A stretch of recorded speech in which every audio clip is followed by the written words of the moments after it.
Now let's head to Nigeria, where reactions have begun to trail the allocation of 5 billion naira to each state for the purpose of combating poverty and alleviating the hardships experienced by its citizens.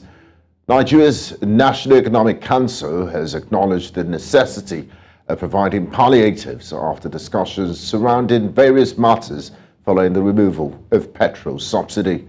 For most, however, the concern is that the palliatives will the palliatives effectively fulfill their intended objectives? News Central's Niyi Omoniyi provides further details. Nigeria has allocated a total of 180 billion naira to its 36 states for the purpose of purchasing rice and maize. This initiative aims to alleviate the impact of food shortages and the hardships caused by recent reforms in the country. President Bola Ahmed Tinubu has implemented significant reforms such as the removal of a popular but expensive petrol subsidy and the devaluation of the national currency. These measures are intended to stimulate economic growth. However, they have also contributed to a surge in inflation. The cost of living has been further worsened by soaring food prices resulting from widespread insecurity, flooding in agricultural areas, a weaker currency, and increased transportation expenses. Given the approval of these funding, could Nigeria's economy experience a positive turnaround? There are various ways you could channel this fund. Give this money, go in alliance with business owners, and tell them to put increments on their staff wages, and you ask those companies not to pay taxes to the government. Now, if you release this money into the system, how much can it stimulate the economy, knowing that much of this money will not be used for productive activities? We need money that can regenerate money. So all of this money will be used for the purpose of consumption. It's unlikely to completely turn around the Nigerian's economy or prevent the free fall of Naira in the long run. While some individuals have praised the president's actions, others expressed concerns about the recurring issue of mismanagement of public funds meant for the welfare of the people. And so there's this trust deficit, and it is something that people have seen over time in Nigeria, that the politicians cannot be trusted to deliver on a core mandate of, one, providing for the welfare of the people, and then the security of the people. And that's why the country is in disarray. And again, people in recent history, during the COVID-19, a lot of people have seen or still remember what happened with the palliatives across the states. Same thing is going to happen now. If the federal government give out those palliative money and trucks of rice whatsoever to the state government, it's not just going to go to where it's supposed to go to. Experts highlight that President Tinubu is facing pressure from labor unions to provide relief to households and businesses. As people eagerly await the outcome of these measures, President Tinubu has assured the public that the savings from the subsidy removal will be utilized to establish a fund for infrastructure development. Niyi Omoniyi, reporting for News Central Lagos. Now, joining me live tonight in NCP Continental Prime to provide more analysis on this development is Akinduyite, Associate Director, Tax and Regulatory Services at PwC Nigeria. One, welcome to you, Ayo, and thanks for joining us on the news. Hi, good evening. Good evening, viewers.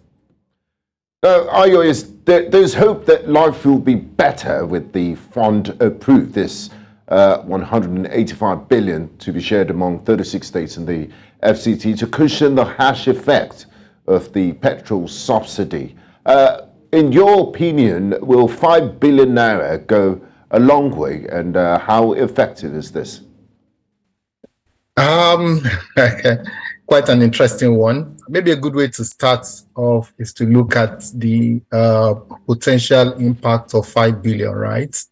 If you look at the population of a state like Lagos State, where general consensus is that we probably have about 20 million people living in Lagos. So 50 billion there comes to about 250 naira for each individual, right? And maybe for states where you don't have quite a lot of people, maybe probably a population of about 1 million.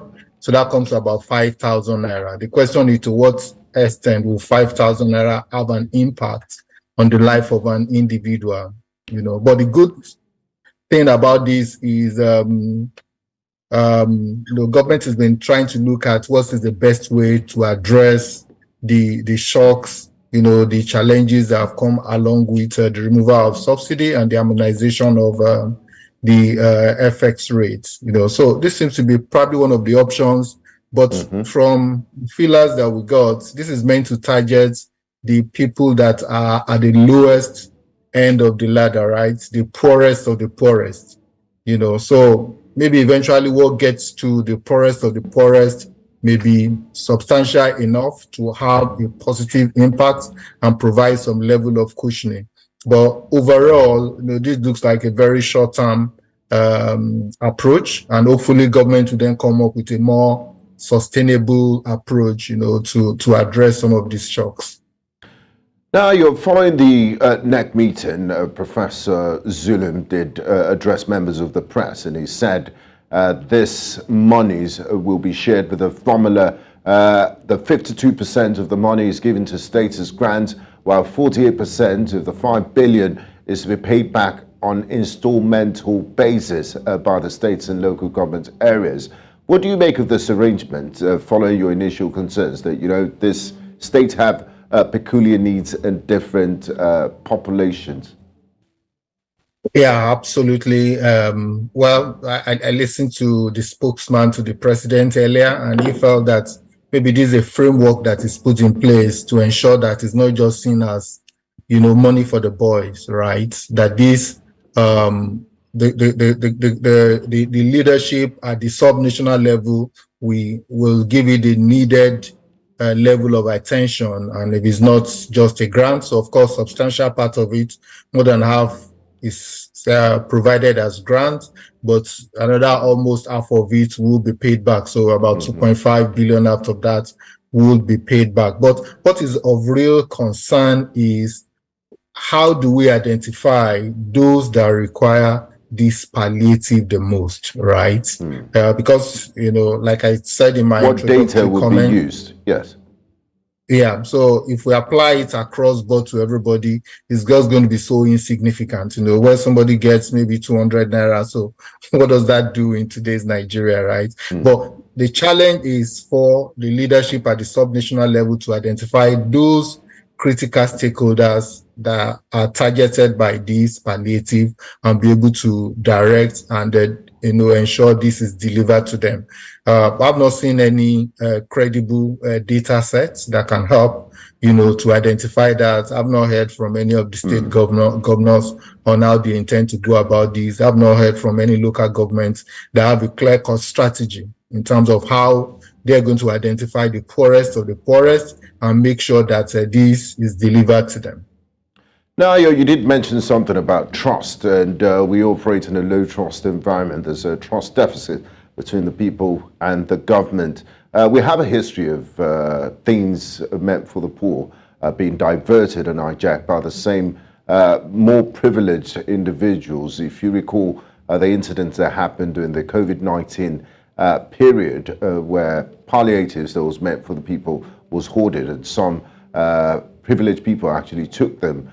Now, are you hopeful that things might be different this time around, and what measures can be taken to safeguard this palliatives that are meant to the vulnerable in our population, to make sure it really gets to those that need it, as you've expressed earlier?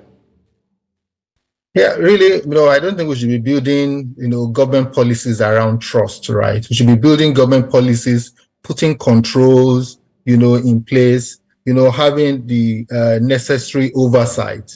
There's supposed to be separation of powers, right? You have the assembly, you have the executive, you have the judiciary, all these parties, ensuring that there are check and balances for each of these groups of people. So as long as we don't have that, the likelihood that resources may not, be targeted or directed to what the intended options are very high. So the challenge I have for policymaker is, when you come up with policies, they need to put in place controls, measures, checks and balances to make sure that it's delivered. It should not be based on the level of trust. It should be based on evidence-based approach, right? You deploy these resources, and interestingly, this 5 billion is meant to be used to acquire some products like rice. I think about 100 bags of rice, about 40,000 bags of maize and fertilizer and all that. How do they manage the logistics? Is it going to cost more to actually deliver these products to the people?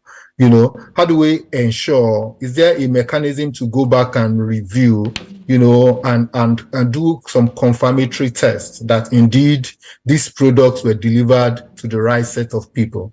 If you don't have processes like that in place, then the possibility of abuse, the possibility that, in somewhere along the line, the process will not get to the desired outcome. Okay. Is really high. Thank you so much, Ayo Akinduyite, Tax and Regulatory Services Associate Director, PwC. We do appreciate your insights and your contribution. Thanks for your time. Thank you very much. Thanks for having me.